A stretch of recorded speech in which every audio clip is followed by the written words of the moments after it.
वज़ीर-ए-आज़म नरेंद्र मोदी ने जम्मू कश्मीर के कठुआ में अवामी रैली से खिताब किया। उन्होंने कहा कि लोकसभा इंतखाबात के पहले मरहले में जम्मू कश्मीर की अवाम ने साबित कर दिया कि वो किसी दहशतगर्द, मिलिटेंट और इख्तराई तंजीमों से नहीं डरते।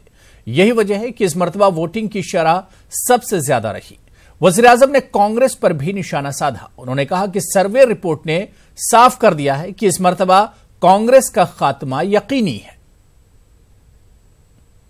वहीं वज़ीर-ए-आज़म नरेंद्र मोदी 2 बजे यूपी के अलीगढ़ में अवामी रैली से खिताब करेंगे, जबकि वहीं शाम 4 बजे पीएम की मुरादाबाद में रैली होगी।